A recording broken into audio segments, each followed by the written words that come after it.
Hello everyone, welcome to my channel. आज हम इस वीडियो में क्लास 6 की इंग्लिश की ज्योग्राफी की बुक का चैप्टर 1 स्टार्ट करेंगे, जिसका नाम है the earth in the solar system. ठीक है, तो चलिए इस चैप्टर को स्टार्ट करते हैं।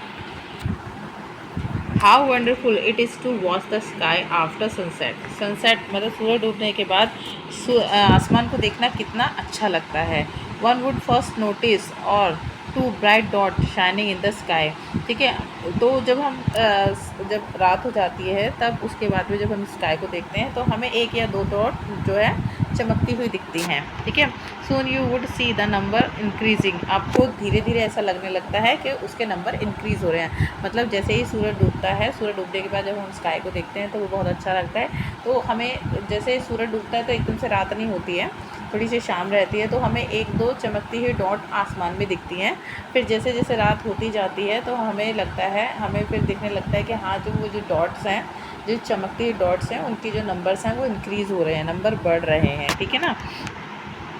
Soon you would see the number of increasing. You can't count them any more. और हम इनको गिन नहीं सकते, ये इतने ज़्यादा नंबर्स में बढ़ जाते हैं कि हम इनको गिन नहीं सकते। The whole sky is the field with tiny shining object, some are bright others dim. ठीक है, तो सारा का सारा जो आसमान होता है धीरे धीरे इन्हीं चमकदार चीज़ों से जो है भर जाता है पूरा। कुछ तो इसमें से बहुत ज़्यादा चमकते हैं और कुछ जो है थोड़े डिम रहते हैं, थोड़े कम चमकते हैं। ठीक है, it seems as if the sky is studded with diamonds. ऐसा लगता है कि जैसे पूरा आसमान जो है हीरो से भर गया है, डायमंड से भर गया है। ठीक है, they all appear to be twinkling. और ये सारे के सारे ऐसे टिमटिमाते हुए दिखते हैं बादलों में।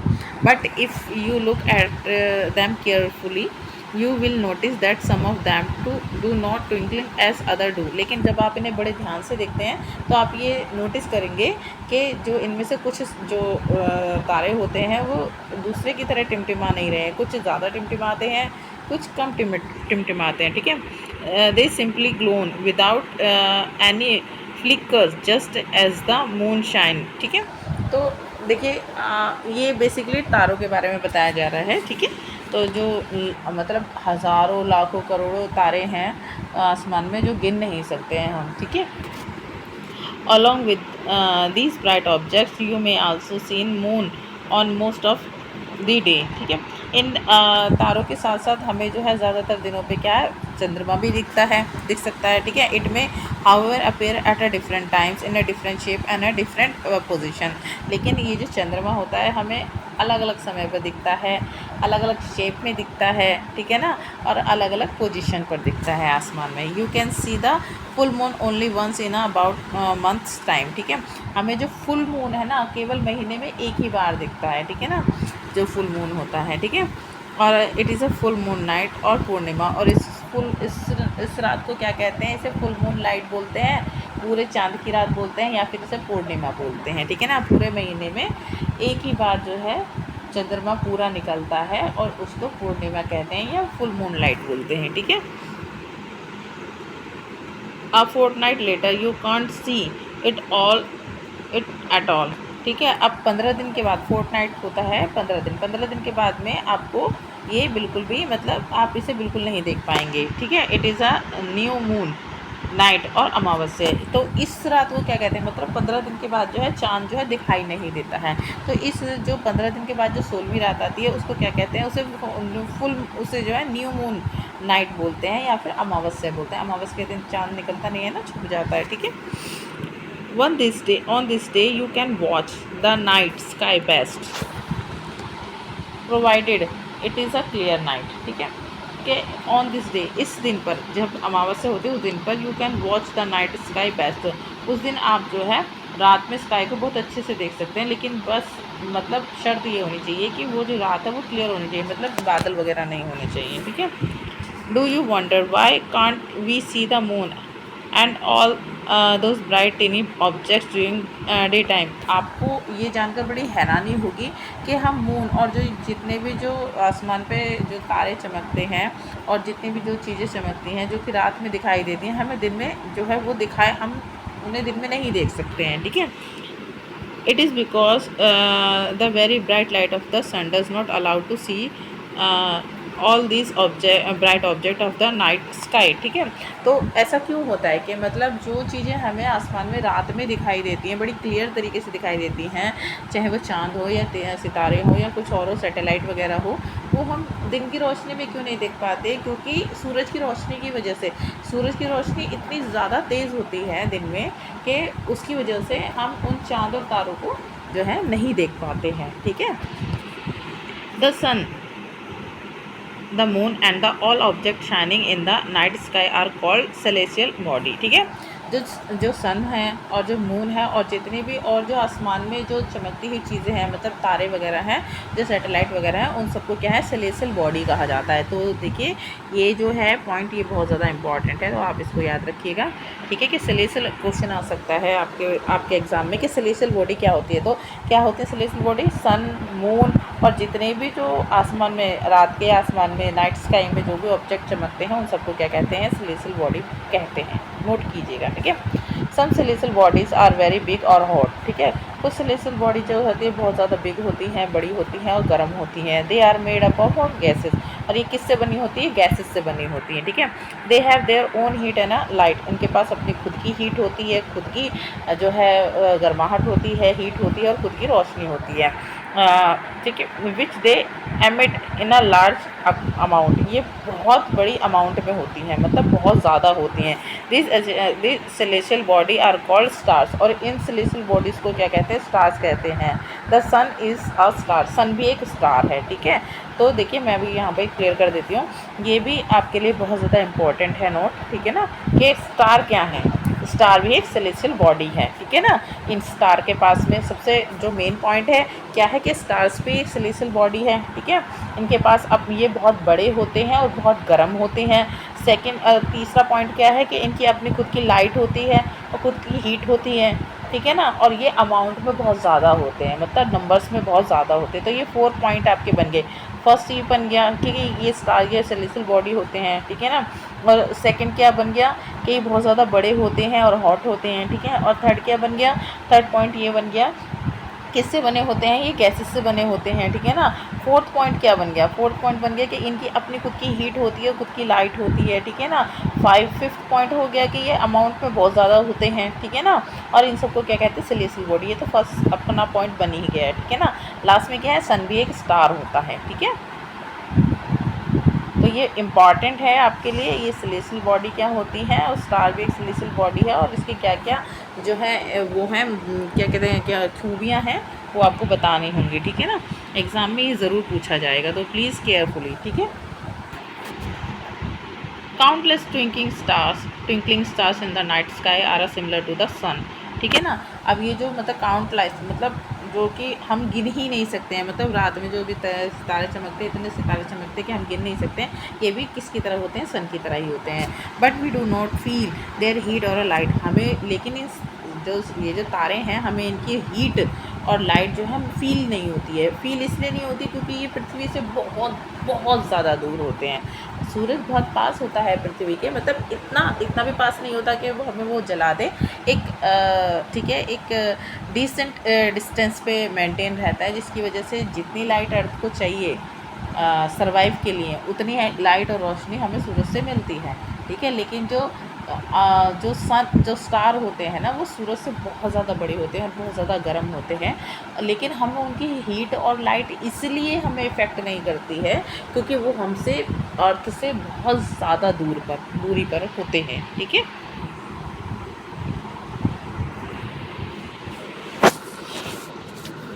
ठीक है, you must have notice that all objects look similar smaller when see from a distance. ठीक है, आपने ये हमेशा नोटिस किया होगा कि आप किसी भी ऑब्जेक्ट को अगर दूर से देखते हैं तो वो बहुत छोटा दिखता है।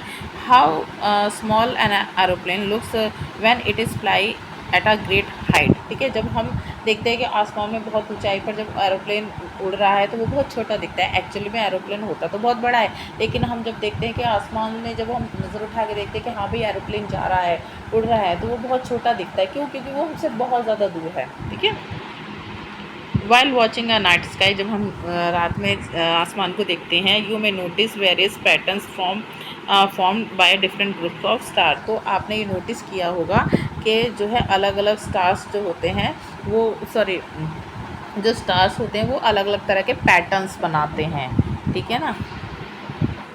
आपने कभी भी रात में सोते हुए जब कभी छत पर आप सोए होंगे, ठीक है, अपने गांव वगैरह में जब गए होंगे तो आपने ये देखा होगा कि रात में जो स्टार्स होते हैं वो अलग अलग तरह के पैटर्न्स बनाते हैं, ठीक है ना, पिक्चर्स बनाते हैं। These are called constellations. इनको क्या कहते हैं? इन्हें कॉन्स्टलेशन बोलते हैं, कॉन्स्टलेशन बोलते हैं, ठीक है। तो ये भी आपके लिए बहुत ज़्यादा इम्पॉर्टेंट है, तो इसको भी मार्क कीजिएगा कि जब हम रात में स्काई को देखते हैं तो हम ये नोटिस करते हैं कि जो स्टार होते हैं, जो तारे होते हैं, वो रात में आसमान में अलग अलग तरह के पैटर्न्स, पिक्चर्स बनाते हैं और इन्हें क्या कहते हैं? इन्हें कॉन्स्टलेशन बोलते हैं, ठीक है। उर्सा मेजर और a big bear is a one such constellation, ठीक है। ये भी बहुत ज़्यादा ज़रूरी, ये पूछा जाएगा आपसे, ठीक है। आपको इसका नाम ज़रूर लिखना है, उर्सा मेजर और big beer.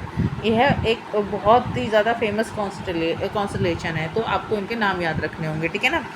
One of the most easily recognisable constellation in the Saptarishi. अब जो सबसे ज़्यादा पहचानने वाला, सबसे ज़्यादा फेमस कॉन्स्टलेशन क्या है? सप्तऋषि, ठीक है ना। सप्तऋषि की जो फॉर्म बनाते हैं तारे, वो सबसे ज़्यादा फेमस है और बहुत ही ईजीली से पहचान लिया जाता है, ठीक है ना, आसानी से पहचाना जाता है, ठीक है, आसमान में, ठीक है। इसका क्या मतलब है? सप्त, सेवन, सप्त मतलब होता है 7, 7, और जो है ऋषि मतलब होता है सेज, मतलब साधु, ऋषि मुनि, ठीक है।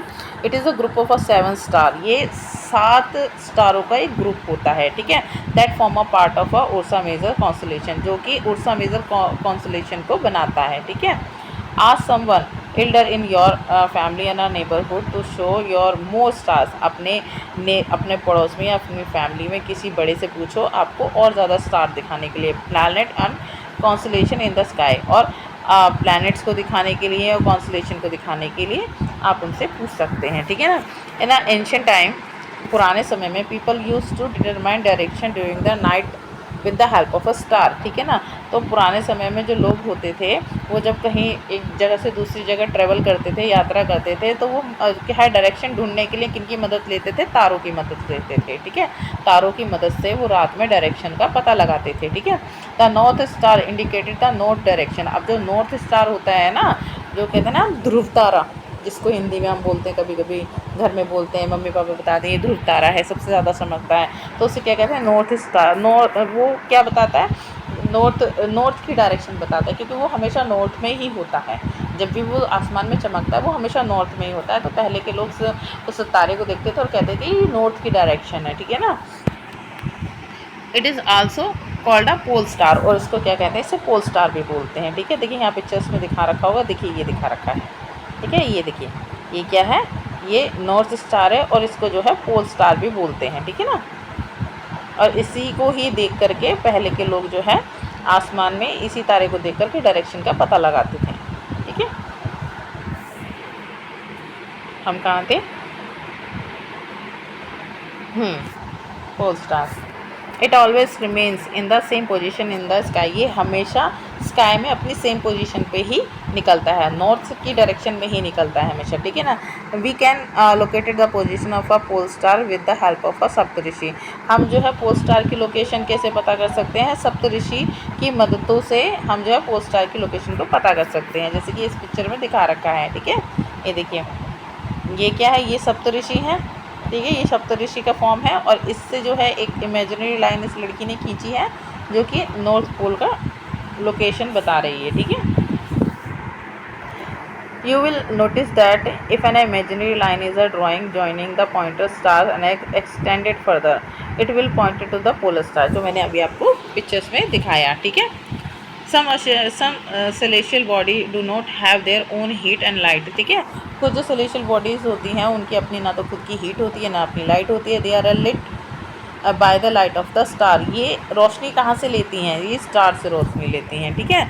सच बॉडीज़ आर कॉल्ड प्लैनेट, और इन बॉडीज़ को क्या कहते हैं? प्लैनेट कहते हैं। आपके लिए ये भी इम्पॉर्टेंट है, तो इसको भी आप मार्क कर लीजिएगा, ये ज़रूर पूछे जाएंगे आपसे एग्ज़ाम में। ये ज़रूर पूछा जाएगा कि स्टार्स क्या होते हैं, प्लैनेट क्या होते हैं, अर्थ क्या होती है, मून क्या होती है, इनकी क्या क्या अपनी जो है एसेंशियल जो है एबिलिटीज़ हैं, ये सब पूछा जाएगा। तो आप इन चीज़ों को ध्यान रखिए, ठीक है। अब मैं आपको दोबारा बताती हूँ, कुछ जो सेलेशियल बॉडीज़ होती हैं उनकी ना तो खुद की हीट होती है, ना ही उनके पास अपनी लाइट होती है। ये किससे हीट और लाइट लेते हैं? ये जो है हीट और लाइट किससे लेते हैं? उससे लेते हैं, सॉरी, स्टार से लेते हैं। और इन सेलेशियल बॉडीज़ को क्या कहते हैं? प्लैनेट बोलते हैं, ठीक है। The word planets come from the Greek word planetia, ठीक है।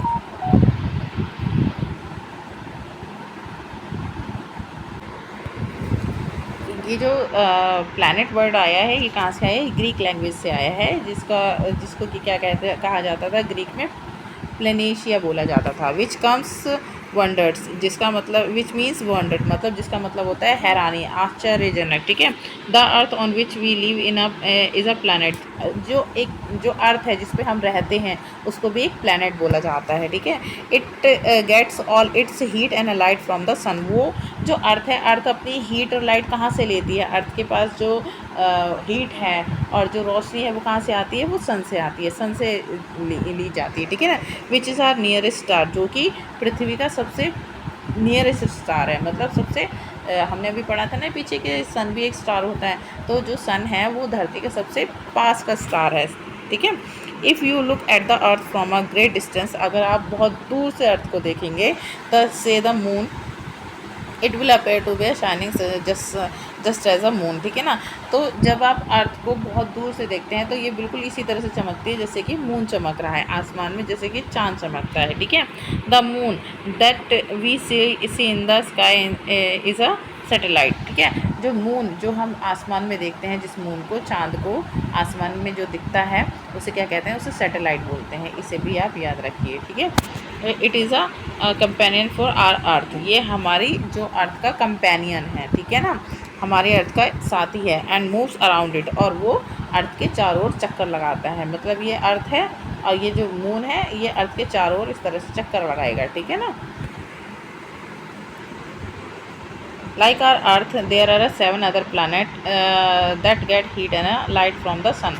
अब अर्थ की तरह ही और 7 प्लैनेट और हैं उसमें, अंतरिक्ष में, जो कि हीट और गर्मी कहाँ से लेते हैं? सन से लेते हैं। Some of them have their moons too, और इनमें से कुछ प्लैनेट्स के पास अपने खुद के चांद भी हैं, मून्स भी हैं, ठीक है।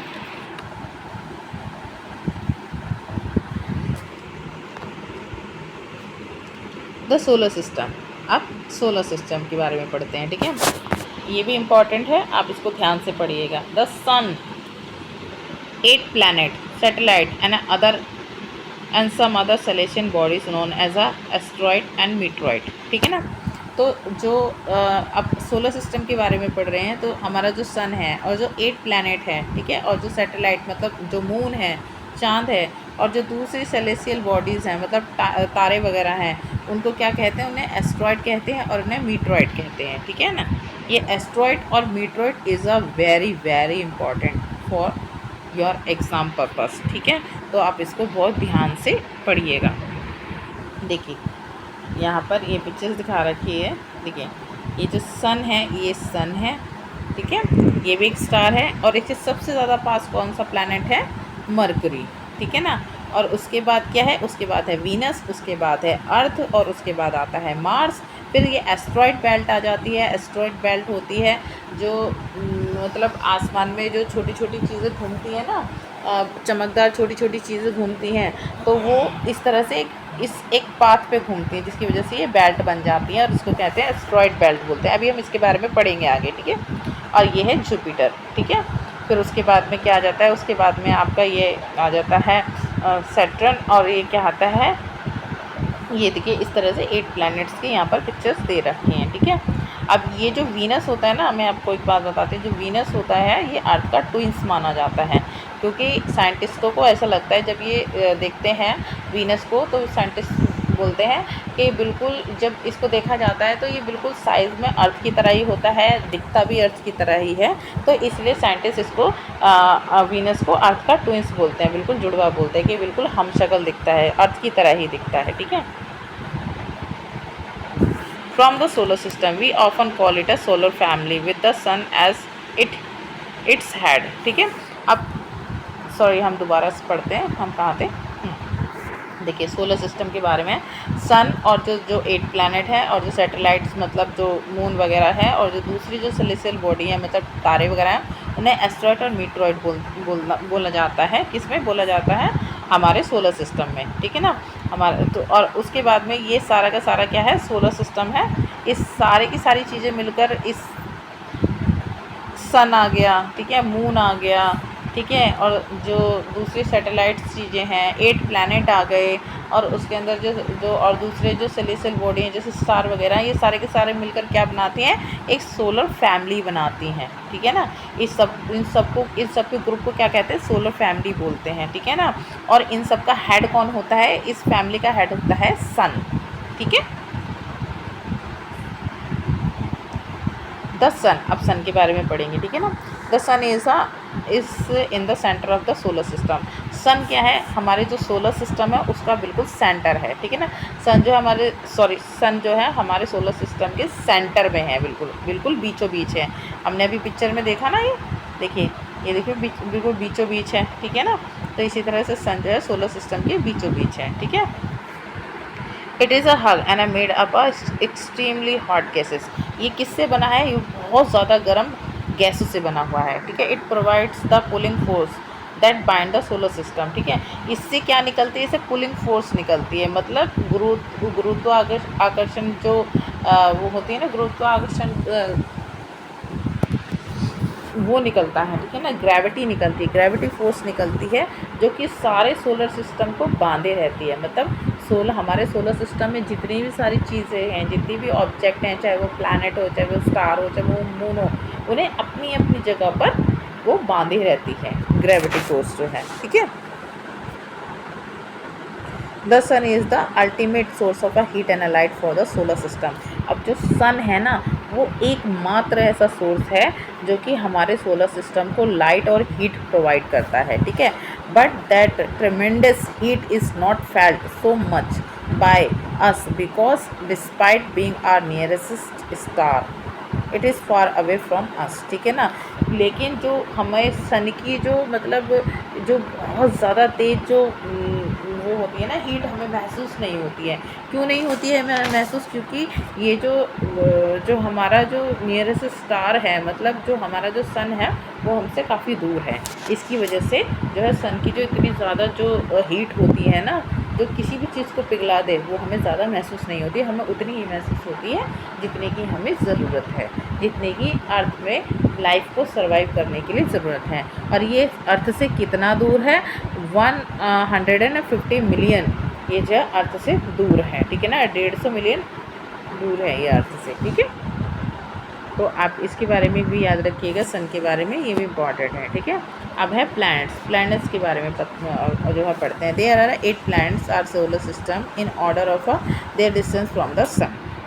हमारे सोलर सिस्टम में 8 प्लैनेट हैं और ये सन से अपनी अपनी दूरी पर जो है घूमते हैं, ठीक है। They are Mercury, Venus, Earth, Mars, Jupiter, Saturn, ठीक है, एंड नेपच्यून। ये 7 जो है हमारे प्लैनेट्स के नाम हैं। और यहाँ पर जो है आपको एक मेमोरी टेक्निक दे रखी है, जिसकी वजह से आप इनके नामों को याद रखो, ठीक है। All the 8 planets of the solar system move around the sun in a fix path, ठीक है। जितने भी ये 8 प्लैनेट है ना, 8 प्लैनेट हैं, ये सूरज से अपने एक फिक्स पाथ पर, अपने एक मतलब एक पक्के अपने जो उनका रेगुलर जो पाथ है, जो उनका रास्ता है, जो उनका ऑर्बिट है, उस पर वो घूमते रहते हैं, ठीक है, सन से, ठीक है, एक डिस्टेंस मेंटेन कर, ठीक है ना। This path are a elongated. इस पाथ को क्या कहते हैं? एलोंगिट्यूड बोलते हैं इस पाथ को, ठीक है। They are called a orbit. और इसको इस एलोंगिट्यूड को क्या कहते हैं? ऑर्बिट कहते हैं। देखिए मैं दिखाती हूँ आपको अभी इस पिक्चर में, देखिए ये रहा, ये है ना, देखिए ये सन है और ये 8 प्लैनेट है हमारे, ठीक है। और ये क्या है? ये है इनका ऑर्बिट। ये इसे क्या कहते हैं? लॉन्गिट्यूड बोलते हैं, ये जो लाइन है, ठीक है। और इस लॉन्गिट्यूड को क्या बोला जाता है? ऑर्बिट बोला जाता है। और ये एक ये इनका जो है फिक्स पाथ है, और ये सूरज से इतनी ही दूरी को मेंटेन करते हुए इसी पाथ पर सूरज के चारों ओर घूमते रहते हैं और इसको क्या कहा जाता है, इसे ऑर्बिट कहा जाता है। ठीक है।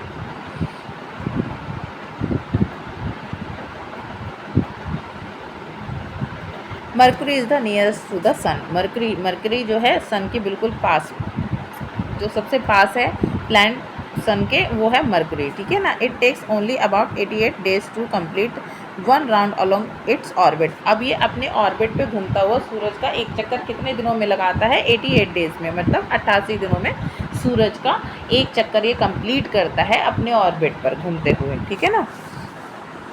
Venus is a considered as a Earth's twins because its size and shape are very much similar to the Earth।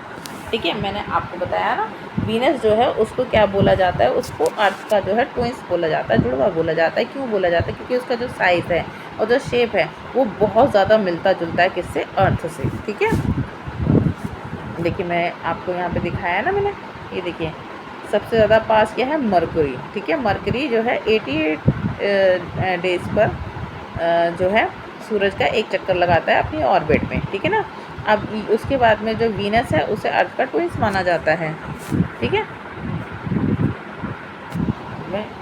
Till recently Pluto was, अगस्त 2006 में Pluto was also consider a planet. अभी recently अगस्त 2006 में साइंटिस्टों ने एक और planet को, एक और जो है प्लूटो जो एक नाम था जिसका, तो उसे भी एक प्लैनेट की तरह कंसिडर किया गया, मतलब प्लैनेट की तरह बताया गया कि प्लूटो नाम का जो एक ये जो कुछ भी अंतरिक्ष में जो भी ऑब्जेक्ट है इसको भी एक प्लैनेट माना गया 2006 में। However in the meeting of the international astronomical union a decision was taken that Pluto like other celestial object discovered in recent past में बी कॉल्ड ड्रॉप प्लैनेट। ठीक है ना। अब उसके बाद में जो है मीटिंग हुई किसकी, इंटरनेशनल एस्ट्रोनॉमिकल यूनियन की जो मीटिंग हुई उसमें ये डिसीजन लिया गया कि जो प्लूटो है, जैसे कि दूसरे सेलेस्टियल ऑब्जेक्ट है ना जिनका अपना खुद का ऑर्बिट होता है और वो अपने एक फिक्स पाथ पर घूमती रहती हैं, अपने एक ऑर्बिट पर घूमती रहती है, सूरज का चक्कर लगाती रहती है, इस तरह से जो प्लूटो था उसका कोई अपना कोई एक फिक्स पाथ नहीं था, जिसकी वजह से एक उसे ड्राफ्ट प्लैनेट, मतलब इधर उधर कहीं भी घूमने वाला प्लैनेट माना गया। ठीक है ना। तो इसे जो है 8 प्लैनेट के जैसे कंसिडर नहीं किया गया है। ठीक है। अब है अर्थ के बारे में हम पढ़ते हैं। ठीक है। The earth is the third nearest planet to the sun. अब अर्थ जो है सन का जो है तीसरा सबसे नज़दीक होने वाला प्लैनेट है। ठीक है ना। पहला मरकुरी है, दूसरा वीनस है, तीसरा है अर्थ। ठीक है। In the size it is a fifth largest planet, और ये अपने साइज़ में जो है पाँचवा सबसे बड़ा प्लैनेट है। ठीक है ना। It is a slightly flattered at the pole. ठीक है। ये अर्थ जो शेप में कैसा है, शेप में अर्थ जो है अपने पोल से थोड़ा सा दबा हुआ है, जैसे ऑरेंज की शेप होती है ना, मतलब मैं बताती हूँ, जैसे एकदम राउंड शेप होती है ना, एकदम राउंड, अर्थ की शेप ऐसी नहीं है। अर्थ की शेप थोड़ी सी पिचकी हुई है, मतलब ऑरेंजिस की तरह है। शायद मुझे ड्रॉ करना ना आए, फिर भी मैं करके बता रही हूँ आपको। ठीक है। ये कुछ लाइक इस तरह से है। ठीक है ना। ये इस तरह से यहाँ से और यहाँ से थोड़ा सा पिचका हुआ है, मतलब राउंड शेप में नहीं। बॉल होते हैं ना, जब हम बॉल को पकड़ते हैं तो कॉस्को की बॉल जो होती है हम पकड़ते थोड़ी पिचक जाती है, या फिर आपने ऑरेंज देखा हो थोड़ा पिच दबा होता है ऊपर से भी और नीचे से भी, तो कुछ उस टाइप की शेप होती है, पूरी राउंड शेप नहीं होती है। ठीक है ना। इसी को क्या कहते हैं, that is why its shape is describe as a geoid. तो इस तरह की शेप को, मतलब एक तो राउंड शेप होती है, अर्थ इस तरह की शेप नहीं होती है, अर्थ की शेप होती है इस तरह की, तो इसको क्या कहते हैं, इस शेप का नाम दिया गया जियोइड। ठीक है ना। इस शेप का नाम दिया गया जियोइड, आप इसको ध्यान रखिएगा, इस शेप का नाम जियोइड दिया गया। ठीक है ना। जो अब अगर आपसे पूछे ना एग्जाम में कि अर्थ की शेप क्या होती है, तो अर्थ की शेप जियोइड होती है। ठीक है ना। अर्थ की शेप को जियोइड के जैसे डिस्क्राइब किया गया, बताया गया है। Geoid means an earth like a shape. ठीक है। जियोइड का मतलब होता है एक अर्थ की तरह का शेप। ठीक है ना। Condition favourable to support life are probably found only on the earth. ठीक है ना।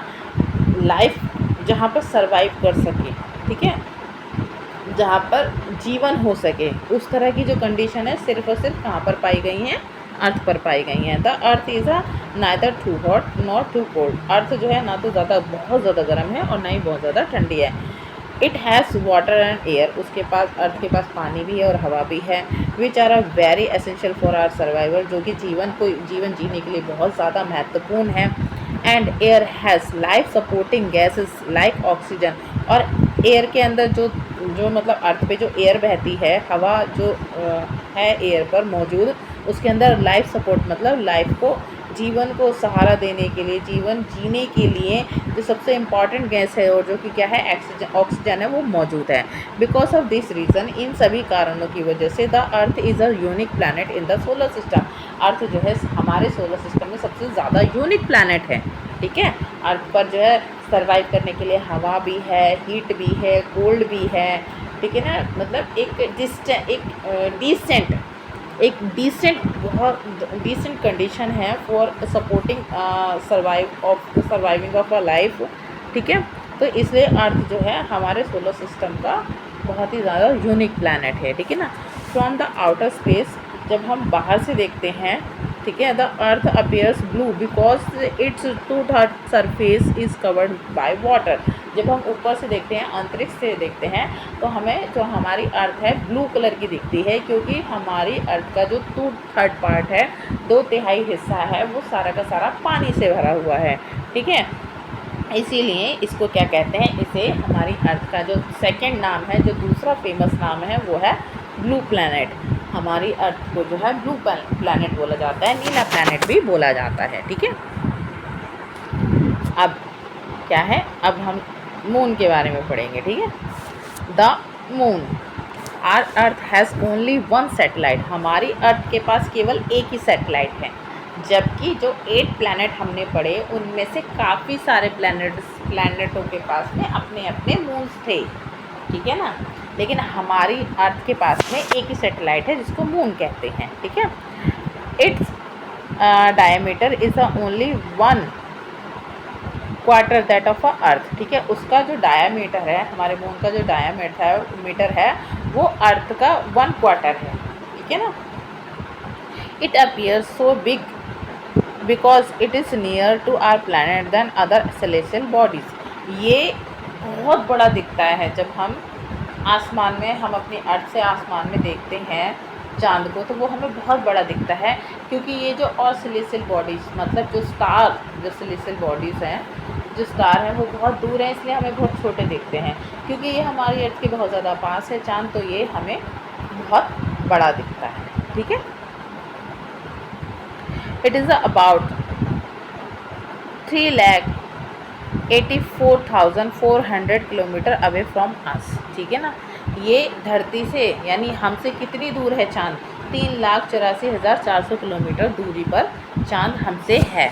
Now you can compare the distance of the earth from the sun and that from the moon.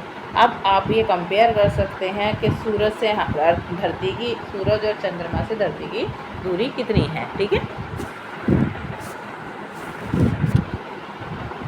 The moon moves around the earth in about 27 days.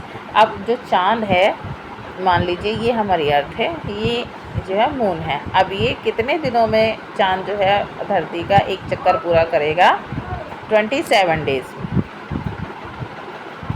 ठीक है, तो moon जो है धरती का चक्कर एक पूरा कंप्लीट कब करेगा, 27 डेज में करेगा। ठीक है, it takes exactly the same time to complete 1 spin. ठीक है ना, तो ये क्या है, ये पूरा एक चक्कर कितने दिन में लगाएगा, 27 दिनों में लगाएगा। As a result only 1 side of a moon is visible to us on the earth. और इसी की वजह से जब हम अर्थ से जो है चांद को देखते हैं, तो हमें जो है अर्थ का जो चांद का जो है एक ही साइड दिखाई देता है, दूसरा साइड दिखाई नहीं देता है। ठीक है, the moon does not have a condition favourable for the life. अब मून जो चांद के पास में जो है फेवरेबल कंडीशन नहीं है लाइफ के लिए, मतलब चांद के ऊपर जीवन नहीं है, क्योंकि ना तो वहाँ पर पानी है, ना वहाँ पर एयर है, हवा है। ठीक है ना, इट हैज़ माउंटेन्स। चांद पर क्या है, माउंटेन्स हैं, पहाड़ हैं, प्लेन्स हैं, मतलब समतल ज़मीन है, प्लेन ज़मीन है। ठीक है, डिस्पर्जन ऑन इट्स सरफेस, उसके सरफेस पे क्या है, गड्ढे वगैरह भी हैं, ठीक है ना। तो देखिए ये मून की जो है एक पिक्चर है यहाँ पर, ठीक है, ठीक है। तो चाँद पर क्या है, जो है लाइफ को सपोर्ट करने के लिए कंडीशन नहीं है, ना वहाँ हवा है, ना एयर है, सॉरी ना पानी है, ठीक है, ना ही जो है एक डिसेंट पोजीशन में, ना तो हीट है ना कोल्ड है, ठीक है। वहाँ पर क्या है, वहाँ माउंटेन्स हैं, प्लेन्स हैं, गड्ढे वगैरह हैं, ठीक है ना। This cast shadow on the moon surface, ठीक है। ये मून की सरफेस की जो है एक जो शैडो है जो आपको इस पिक्चर में दिखाई दे रही है, ठीक है ना। अब देखिए, अब यहाँ पर पढ़ते हैं एस्ट्रॉयड और मीटरॉयड के बारे में, ठीक है। एस्ट्रॉयड क्या होते हैं, अपार्ट फ्रॉम द स्टार्स के अलावा प्लैनेट और सैटेलाइट्स, मतलब प्लैनेट हैं जो 8 प्लैनेट है, और सैटेलाइट्स मतलब चांद वगैरह हैं, ठीक है ना। तो स्टार, प्लैनेट्स और चांद, there are numerous tiny bodies which also move around the sun. जो तो यहाँ इन सब के अलावा जो है, चांद के अलावा, प्लैनेट के अलावा और सैटेलाइट के अलावा जो है और भी बहुत सारी छोटी छोटी बहुत सारी लाखों में कुछ ऐसी छोटी छोटी ऑब्जेक्ट्स हैं जो कि जो है किसके सन के सूरज के चारों ओर चक्कर लगाती रहती हैं, ठीक है। These bodies are called asteroid, ठीक है ना। इन सारी बॉडीज़ को क्या कहते हैं, एस्ट्रॉयड बोलते हैं। They are a found between the orbit of a Mars and a Jupiter.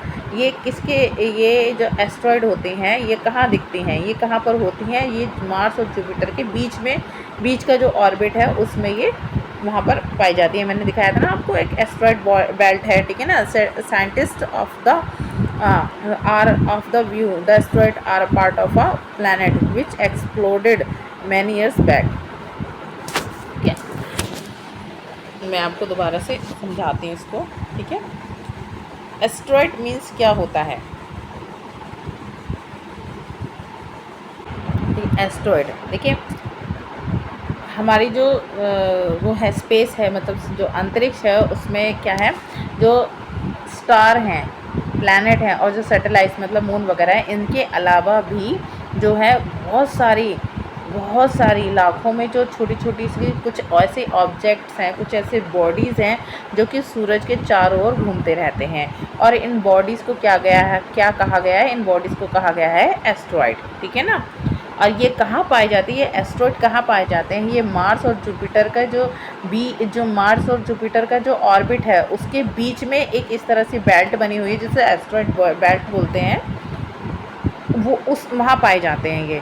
अब जो साइंटिस्ट हैं उनका जो मानना है, उनका ये मानना है कि ये जो एस्ट्रॉयड हैं ये कहाँ से आए, ये मे बी हो सकता है बहुत सालों पहले कोई एक प्लैनेट होगा जिसमें ब्लास्ट हुआ होगा, या फिर वो अंतरिक्ष में घूमते घूमते फट गया होगा, फटने के बाद में उसके छोटे बहुत सारे टुकड़े हो गए होंगे, ठीक है, जिसकी वजह से ये एस्ट्रॉयड बेल्ट बनी, ठीक है। और इन्हीं सारे छोटे छोटे टुकड़ों को क्या कहा, एस्ट्रॉयड कहा साइंटिस्टों ने, ठीक है। आपको समझ में आया, या देखिए मैं दोबारा समझाती हूँ, ये बहुत ज़्यादा इंपॉर्टेंट है एस्ट्रॉयड और मीटरॉयड, इस पर तो क्वेश्चन डेफिनेटली आता ही आता है, ठीक है। तो आप इसको ध्यान से पढ़िए, सुनिए। देखिए, एस्ट्रॉयड होता है कि सूरज माय फॉल्ट, नॉट सूरज नहीं, ठीक है, स्टार्स, प्लैनेट और सैटेलाइट यानी कि मून, इसके अलावा भी सूरज के चारों ओर बहुत सारी छोटी छोटी चमकदार चीज़ें चक्कर लगाती हैं, और इन्हीं सारी चमकदार चीज़ों को क्या कहते हैं, एस्ट्रॉयड कहते हैं।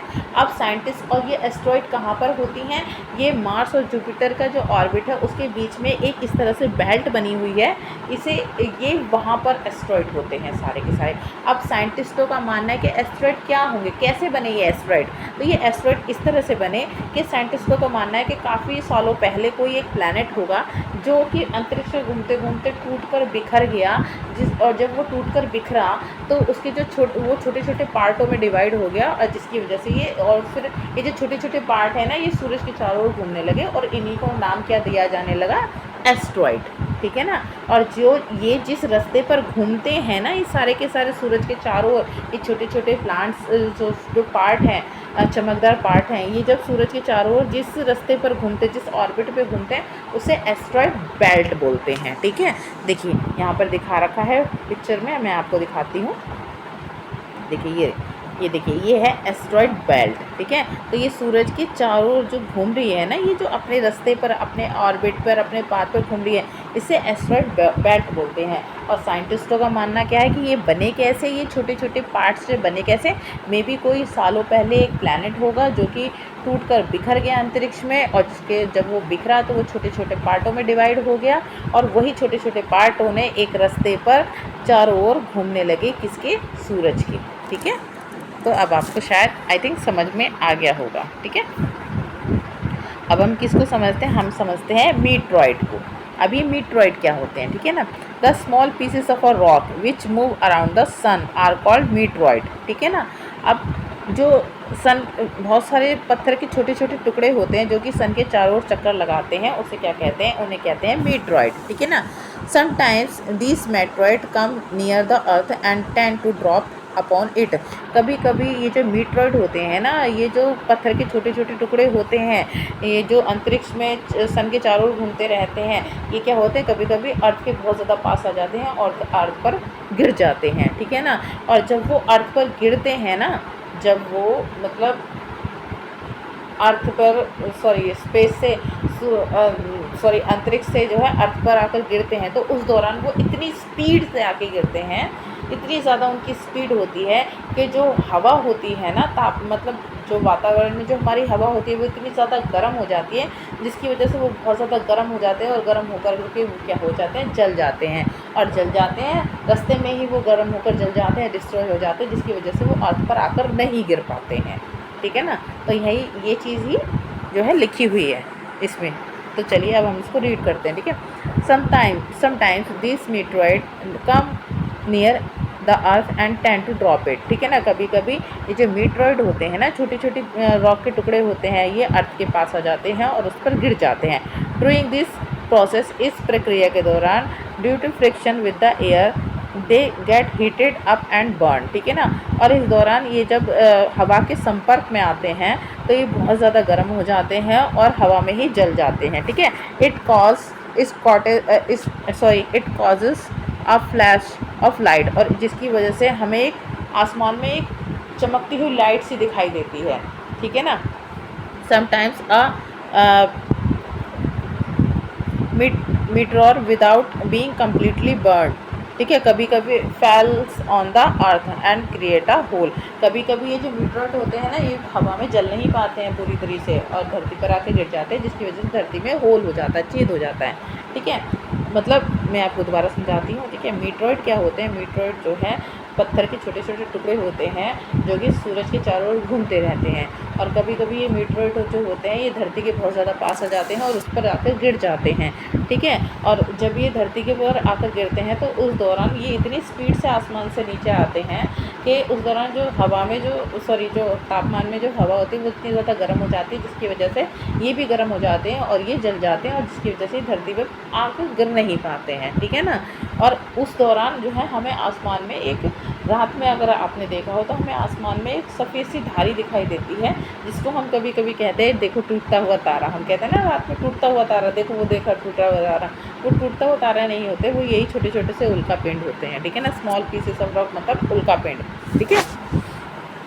लेकिन कभी कभी क्या होता है, ये जो मीटरॉइड होते हैं ये पूरी तरह से जल नहीं पाते हैं और धरती पर आकर गिर जाते हैं, जिसकी वजह से धरती पर छेद हो जाता है। Do you see a whitish board band, क्या आपने एक सफ़ेद सा मतलब बोर्ड बैंड देखा है, like a white glowing path across the sky on a clear starry night. कभी आपने रात में मतलब एकदम मतलब साफ एकदम चमकती हुई रात होती है, मतलब जब बादल एकदम साफ़ होते हैं रात में और तारे बहुत ज़्यादा चमक रहे होते हैं, उस रात में आपने एकदम चमकता हुआ सफ़ेद रंग का कोई रास्ता कोई देखा है, ठीक है। It is a cluster of a million of star, ये क्या है, ये हज़ारों लाख स्टारों का एक क्लस्टर है, ठीक है ना। This band is a milky way Galaxy, ठीक है ना। इस बैंड को, इस रास्ते को, ठीक है, क्या कहते हैं, मिल्की वे कहते हैं, गैलेक्सी, मिल्की वे गैलेक्सी बोलते हैं, ठीक है ना। Our solar system is a part of this galaxy, हमारा जो सोलर सिस्टम है ना वो इसी गैलेक्सी का पार्ट है, ठीक है ना, इसी गैलेक्सी का हिस्सा है। एंशियंट इंडिया में मतलब प्राचीन भारत में इसे क्या कहते थे, इसे जो है इमेजिन किया जाता था, इस मिल्की वे को कैसे इमेजिन किया जाता था कि हवा में एक चमकदार नदी बह रही है, ठीक है। तो प्राचीन भारत में ऐसे इमेजिन किया जाता था कि अंतरिक्ष में जो है आसमान में एक चमकदार नदी बह रही है, जिसको क्या कहा जाता था, इसको आकाश गंगा कहा जाता था, ठीक है ना। इंग्लिश में उसको मिल्की वे गैलेक्सी बोला जाता है, ठीक है, जो कि हमारे हमारा सोलर सिस्टम जो है इसी गैलेक्सी का पार्ट है, ठीक है। और जो भारत में, प्राचीन भारत में और अभी भी क्या कहा जाता है, आकाशगंगा को कहा जाता है इसको, ठीक है।